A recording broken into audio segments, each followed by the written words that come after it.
नमस्कार YouTube channel best classes by AVS में आपका स्वागत है।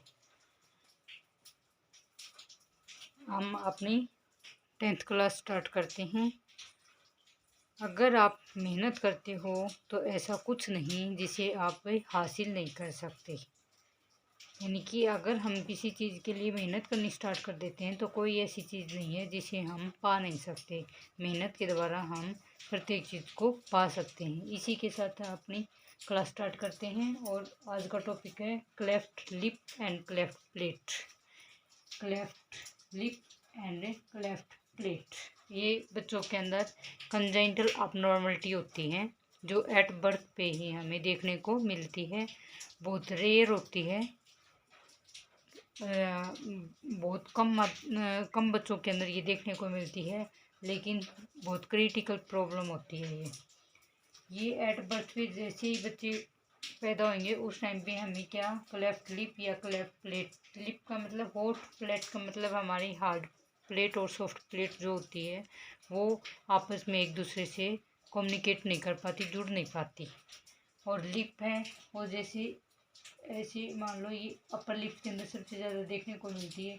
तो ये जो लिप्स होते हैं ऊपर से यहाँ से इनके अंदर ये जुड़ नहीं पाते और ये यहाँ से इस प्रकार से होते हैं। ठीक है, इस प्रकार से क्लेफ्ट लिप और क्लेफ्ट प्लेट दोनों क्या हैं, कंजाइंटल अबनॉर्मलिटी हैं जो किसकी वजह से होती है, क्रोमोसोमल अबनॉर्मलिटी की वजह से होती है। बहुत सारी कंजाइंटल अबनॉर्मलिटी ऐसी हैं जो बच्चों के अंदर क्रोमोसोमल अबनॉर्मलिटी की वजह से होती हैं। जो पेरेंट्स से बच्चे के अंदर क्रोमोसोम्स जाते हैं उनकी वजह से होती है। अब देखते हैं कि क्लेफ्ट लिप क्या है और क्लेफ्ट प्लेट क्या है। जो क्लेफ्ट लिप है, क्लेफ्ट लिप है वो इम्ब्रियो, जो इम्ब्रियो होता है, इम्ब्रियो किसको बोलेंगे, 2 to 8 वीक्स तक के बेबी को हम क्या बोलेंगे, इम्ब्रियो बोलेंगे। और बाद में उसके बाद 8 वीक्स के बाद के बेबी को हम क्या बोलेंगे, फिटस बोलेंगे। यानी कि ये किसके अंदर होती है, ये इसके अंदर एक बार अंतर जान लेते हैं कि इनके अंदर क्या क्या अंतर होता है। कुछ चीज़ें इसके अंदर समान होती हैं और कुछ चीज़ अलग होती हैं। पहले उन अलग चीज़ों के बारे में पूछ लेते हैं, पढ़ लेते हैं कि इसके अंदर कौन कौन सी चीज़ अलग अलग हैं। जैसे क्लेफ्ट लिप है वो किस बेबी के अंदर डेवलप होती है, एम्ब्रियोनिक जो होता है उसके अंदर होती है। और ये प्रॉब्लम होती है 5 to 8 वीक्स के अंदर, 5 to 8 वीक्स के अंदर। और वहीं हम क्लेफ्ट प्लेट की बात करें तो ये किसके अंदर होती है, फीटल डेवलपमेंटल प्रॉब्लम है जो 9 to 12 वीक्स के अंदर क्या होती है, ये डेवलप होती है।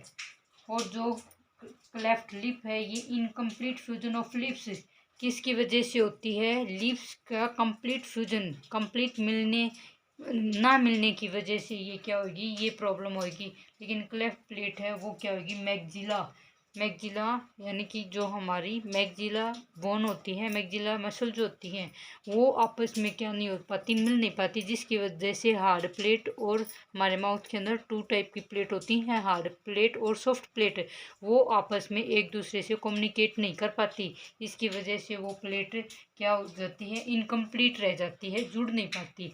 तो ये क्लेफ्ट प्लेट है वो मैग्जिला जो होते हैं वो आपस में फ्यूजन ना होने की वजह से कौन सी दिक्कत आती है, क्लेफ्ट प्लेट की। और जो क्लेफ्ट लिप है वो कॉमनली किस में देखने को मिलती है, मेल बेबी के अंदर, जो मेल बेबी होता है उनके अंदर ज़्यादा। यानी कि ये दोनों सेक्स के अंदर हो सकती है, लेकिन मोस्ट कॉमन पूछ रखे है कि मोस्ट कॉमन किसके अंदर हो सकती है, तो मेल बेबी के अंदर। ज़्यादा शिकार कौन हो सकता है, मेल बेबी, वैसे हो सकती है दोनों के अंदर। और जो क्लेफ्ट प्लेट प्रॉब्लम है वो किसके अंदर हो सकती है, फीमेल बेबी के अंदर हो सकती है, ये भी दोनों के अंदर, लेकिन मोस्ट कॉमन अगर पूछें तो फीमेल बेबी के अंदर ये ज़्यादा हो सकती है। अब मान लो हो गई, तो इसके लिए हम क्या करते हैं कि इसका क्लेफ्ट प्लेट और क्लेफ्ट लिप के लिए वैसे कोई भी इसका इलाज नहीं है, सिर्फ सर्जिकल परफॉर्म्ड के द्वारा हम क्या कर सकते हैं, सर्जिकल प्रोसीजर के द्वारा ही हम इनको ट्रीट कर सकते हैं। जो क्लेफ्ट लिप है उसके लिए चिलियोप्लास्टी या फिर लेबियोप्लास्टी का हम क्या करते हैं, यूज करते हैं। कहने का मतलब ये है कि जिस सर्जरी के द्वारा हम इनको ट्रीट करते हैं उस सर्जरी का क्या नाम है। ये क्वेश्चन भी आ सकता है, इम्पोर्टेंट है ये पूरा ही टॉपिक। इसमें से कोई भी क्वेश्चन बन सकता है कि जो क्लेफ्ट लिप है वो चिलियोप्लास्टी या लेबियोप्लास्टी एक सर्जरी का नाम है, उसके द्वारा इसको हम ट्रीट कर सकते हैं, ठीक कर सकते हैं। और इसके अंदर क्लेफ्ट प्लेट के अंदर प्लेटोप्लास्टी या फिर स्टेफिलोरेफी एक सर्जरी होती है, उसके द्वारा इसको ठीक कर सकते हैं, ठीक है। और जो सर्जरी है क्लेफ्ट लिप के अंदर वो हम 1 वीक और 1 मंथ के अंदर ही कर देते हैं, 1 वीक और 1 मंथ के अंदर ही करेंगे, क्योंकि इसके अंदर बेबी को सकिंग के अंदर, ब्रेस्ट फीडिंग के अंदर बहुत ज़्यादा प्रॉब्लम आएगी, वो अच्छे से कर नहीं पाएगा, क्योंकि बीच में से जो लिप्स होता है वो क्या है उसके अंदर गैप है और बच्चा सक नहीं कर पाएगा। इसकी वजह से इसको हम जल्दी करनी चाहिए। और जो ये है क्लेफ्ट प्लेट के लिए जो सर्जरी है वो 12 to 18 मंथ के अंदर हमें क्या कर देनी चाहिए, इसको परफॉर्म कर देनी चाहिए। क्यों कर देनी चाहिए, इसके अंदर बच्चा के बोलने से पहले कर देनी चाहिए, नहीं तो बाद में अगर बच्चा बोलने लग जाएगा तो उसकी सर्जरी अच्छे से नहीं हो पाएगी और स्टिच वगैरह टूटने की बहुत ज़्यादा चांस होते हैं। तो इसलिए बच्चे की यानी कि हमें ये सर्जरी बच्चे के बोलने से पहले ही कर देनी चाहिए, यानी कि 1 से 1.5 साल के बीच में ही ये हमें सर्जरी कर देनी चाहिए। ये दोनों के अंदर क्या है अंतर है कि क्लेफ्ट लिप क्या है, क्लेफ्ट प्लेट क्या है। क्लेफ्ट लिप है वो कब होता है, क्लेफ्ट प्लेट है वो कब होता है। ये क्वेश्चन भी पूछ सकते हैं कि जो एम्ब्रियो होता है उसके अंदर कौन सी अबनॉर्मलिटी होती है और जो फिटस होता है उसके अंदर कौन सी अबनॉर्मलिटी होती है। तो ये सारे इसमें से ये भी आ सकता है कि कौन सा कॉमन है, मेल के अंदर कौन सा कॉमन है, फीमेल के अंदर कौन सा कॉमन है, और इनके लिए कौन कौन सी हम सर्जरी परफॉर्म कर सकते हैं।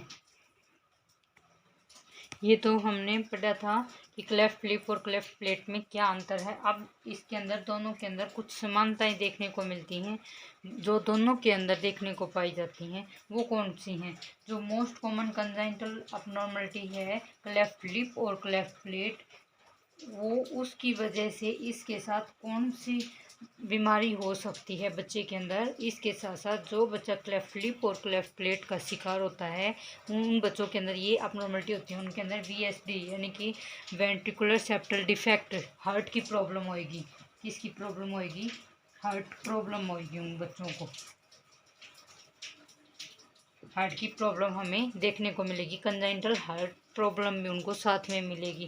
VSD वेंट्रिकुलर संख्या में हार्ट के अंदर 2 वेंट्रिकल्स होते हैं और सेप्टल का मतलब उनके जोड़ने का, डिसऑर्डर का मतलब उनके अंदर कोई भी अबनॉर्मलिटी यानी कि डिसऑर्डर होना, कोई कमी होना।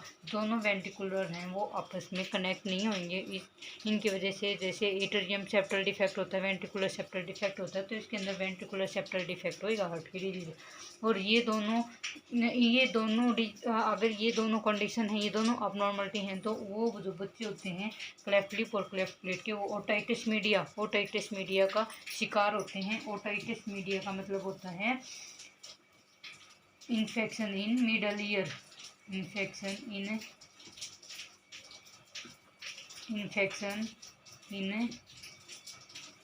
मिडल ईयर के अंदर क्या होता है, इन्फेक्शन के चांस ज़्यादा होते हैं। दोनों अगर क्लेफ्ट लिप का बेबी है, क्लेफ्ट प्लेट का बेबी है, तो उनके अंदर हार्ट की डिजीज़ हो सकती है, साथ में उनको मिडल ईयर का इन्फेक्शन भी होने के बहुत ज़्यादा चांस होते हैं। बहुत ज़्यादा मतलब ये देखने को मिल सकता है कि उन बच्चों के अंदर ज़्यादा चांस देखने को मिलते हैं। Both are 2 type, cleft lip हो या प्लेट हो, दोनों 2 टाइप के होते हैं, यूनिलेटरल एक साइड का और बायलेटरल दोनों साइड का। यानी कि जो क्लेफ्ट लिप है वो दोनों साइड का भी हो सकता है, लेफ्ट साइड से भी हो सकता है और राइट साइड से भी। इसी प्रकार से ये भी बायलेटरल, यूनिलेटरल भी हो सकता है और बायलेटरल यानी कि एक साइड का, यानी कि ये एक साइड से भी क्या हो सकता है, कटा हुआ हो सकता है जैसे, या फिर इस साइड से भी कटा हुआ हो सकता है। कौन सी साइड से भी ये कटा हुआ हो सकता है, यूनिलेटरल एक साइड का, बायलेटरल बोथ साइड का। ऐसे ही हार्ड प्लेट होती है वो यूनिलेटरल अबनॉर्मलिटी भी हो सकती है और बायलेटरल भी हो सकती है। दोनों 2 प्रकार की होती हैं, यूनिलेटरल और बायलेटरल।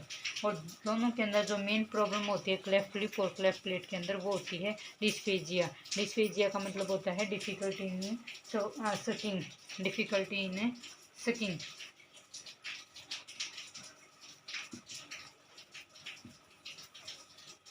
डिफ़िकल्टी इन सकिंग, या फिर इसके अंदर फीडिंग बोल सकते हैं। डिफ़िकल्टी इन फीडिंग या फिर सकिंग बच्चे के अंदर, क्योंकि बच्चे के अंदर सकिंग इसलिए बोलेंगे क्योंकि बच्चा सक करता है उस टाइम पे, ब्रेस्ट फीड वगैरह करेगा, उसको बहुत ज़्यादा प्रॉब्लम आएगी। ये इन दोनों के अंदर समानता पाई जाती हैं, जो क्लेफ्ट लिप वाले बेबी के अंदर भी देखने को मिल सकती हैं और क्लेफ्ट प्लेट वाले के अंदर भी। हार्ट की डिजीज हो सकती है, ओटाइटिस मीडिया की कंडीशन हो सकती है, और 2 टाइप का होता है, यूनिलेटर और बाइलेटर। और क्लेफ्ट लिप और क्लेफ्ट प्लेट की सबसे जो मोस्ट कॉमन प्रॉब्लम होती है वो होती है डिस्फेजिया, डिफ़िकल्टी इन फीडिंग या फिर स्किंग।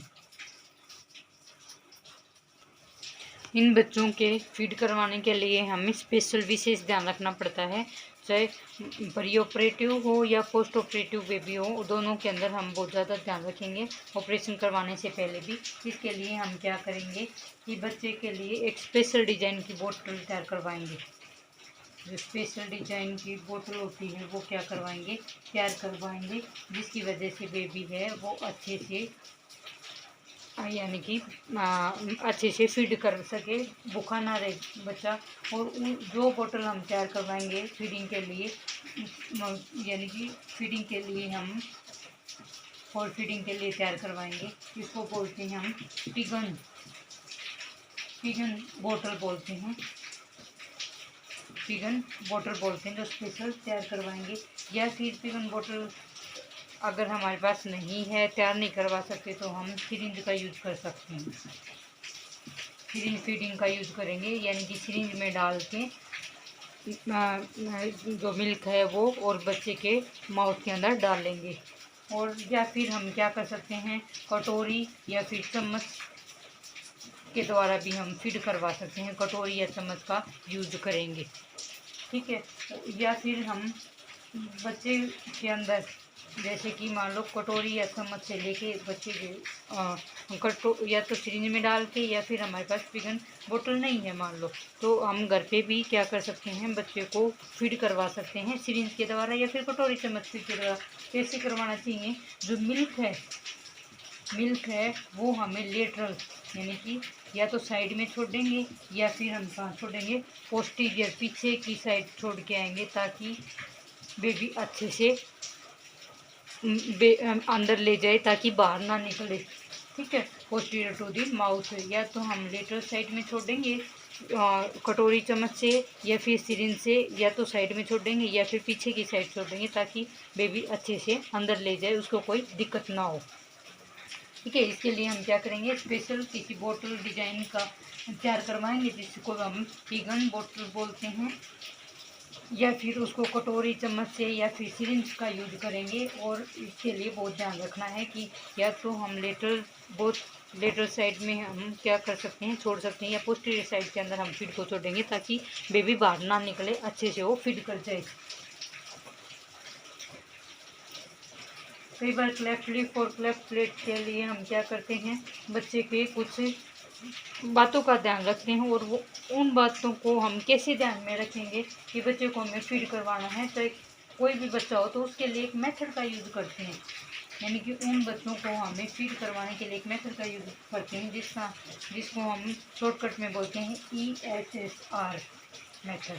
ESSR मेथड, अब देख लेते हैं कि ESSR मेथड क्या होता है। इस प्रकार से हम इसका यूज करेंगे, यानी कि ESSR मेथड किसके लिए यूज किया जाता है, क्लेफ्ट लिप और क्लेफ्ट प्लेट वाले बेबी के लिए हम ESSR मेथड का यूज करते हैं। कैसे यूज करेंगे, इसका मतलब होता है इनलार्ज निप्पल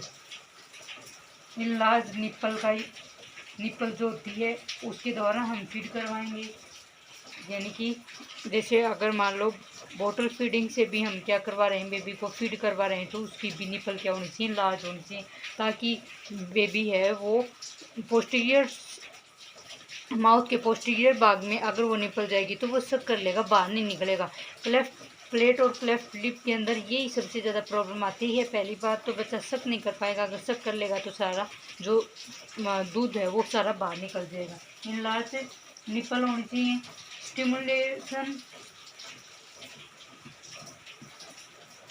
स्टिमुलेट करेंगे बेबी को, किसके लिए, सकिंग के लिए। बेबी को क्या करेंगे, स्किन के लिए स्टिमुलेट करेंगे, स्वॉलोइंग देखेंगे बच्चा अच्छे से निकल जाए या नहीं निकल जाए, स्वॉलोइंग करवाएंगे उसको। और अगला है रेस्ट देंगे। ये नहीं है कि बच्चा जो कंटिन्यू हम क्या करते रहें, हमें नो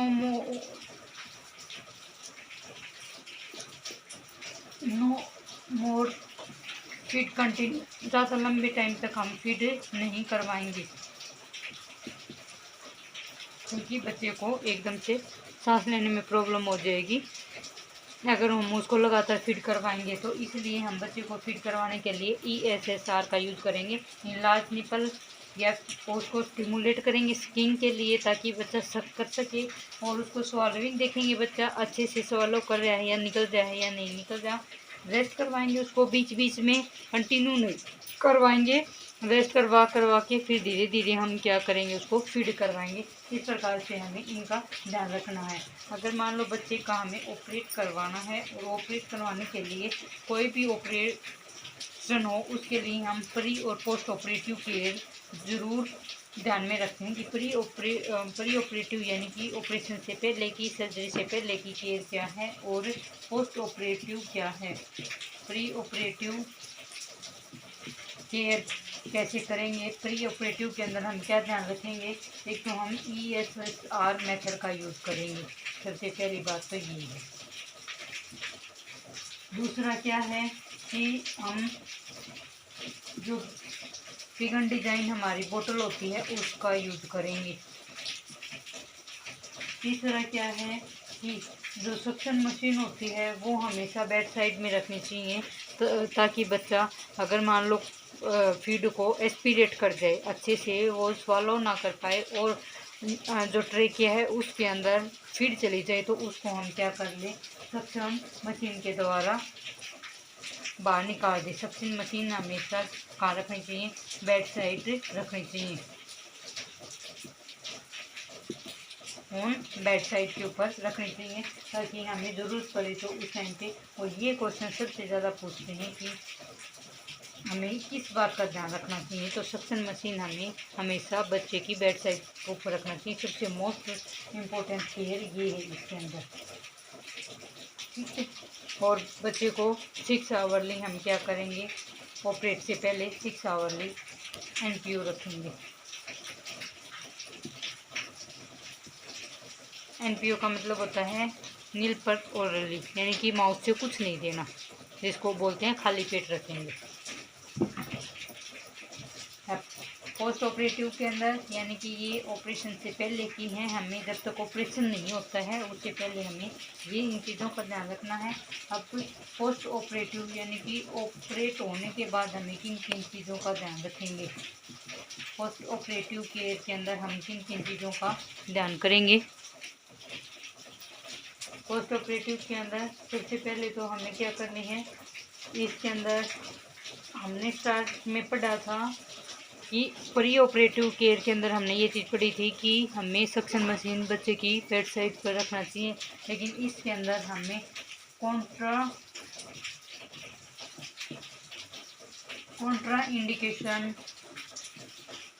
इंडिकेटेड है क्या, सक्शन करना, क्या करना, सक्शन करना। हम सक्शन नहीं करेंगे,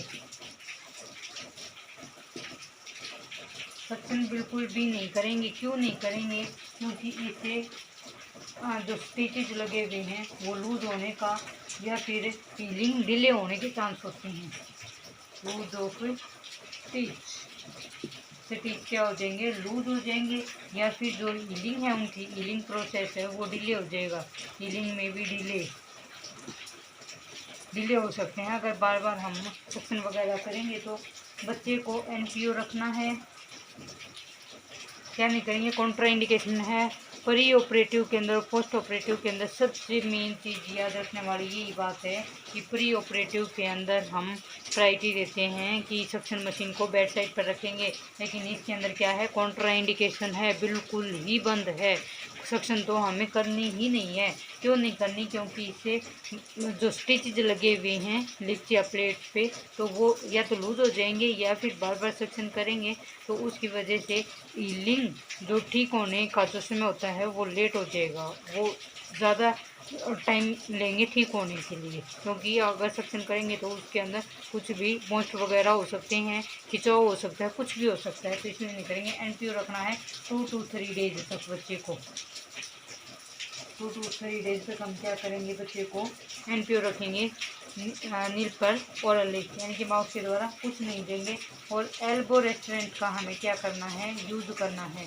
एल्बो रेस्टोरेंट का मतलब होता है कंट्रोल करना, एक्टिविटी को कंट्रोल करना, पकड़ना, ठीक है। वैसे रेस्टोरेंट का मतलब बांधना भी होता है, लेकिन एल्बो रेस्टोरेंट का मतलब जैसे बच्चे को गोद में लेते हैं उस प्रकार से कोहनी के सहारे बच्चे को कोहनी के ऊपर सिर रखे और बच्चे को लेंगे, ताकि बच्चा है वो हाथ वगैरह ना हिलाए। अगर हाथ वगैरह हिलाएगा, हाथ वगैरह हिलाएगा, उसकी वजह से बच्चा माउथ के ऊपर हाथ वगैरह लगा सकता है, तो वो उसके अंदर कोई भी ऑपरेशन के अंदर दिक्कत ना हो। इसलिए एल्बो रेस्टोरेंट का यूज़ करेंगे, यानी कि उसकी एल्बो हैं उनको या तो बांध देंगे, मम्मी रेस्टोरेंट के द्वारा पकड़वा देंगे, या फिर उसको एल्बो को बांध देंगे, जिसकी वजह से वो क्या ना कर सके, अपने हाथ को ना हिला सके, और जहाँ ऑपरेटेड एरिया है वहाँ पे हाथ को ना लेके जाए। इसलिए या तो मम्मी के द्वारा, मम्मी रेस्टोरेंट के द्वारा उसको पकड़ाएंगे, या फिर एल्बो रेस्टोरेंट के अंदर बच्चे की कोहनी वगैरह है, ताकि यहाँ से मूवमेंट ना कर पाए। एल्बो रेस्टोरेंट क्यों लगाएंगे, क्योंकि यहाँ से उसकी मूवमेंट ना हो, मूवमेंट नहीं होगी, सीधा हाथ रखेंगे या हल्के से हम बांध देंगे, तो इसकी वजह से बच्चा मूवमेंट नहीं कर पाएगा। मूवमेंट नहीं कर पाएगा तो ऑपरेटिव पार्ट तक नहीं पहुँच पाएगा। और ये हमेशा एवरी 2 आवर्स के अंदर हमें इसे फ्री कर देना चाहिए। एवरी 2 आवर्स के अंदर हमें क्या कर देना चाहिए, रेस्टोरेंट से, कोई भी रेस्टोरेंट हो, अगर बच्चा है तो 2 घंटे के अंदर हम उसको फ्री कर देंगे। अगर इसी प्रकार से अगर मान लो बड़ा है, अगर बड़े को रेस्टोरेंट की ज़रूरत है तो उसको 4 आवरली हमें फ्री कर देना चाहिए एक बार के लिए, ठीक है। और हमें पोस्ट ऑपरेटिव के बाद सुकून से, हमें सुकून से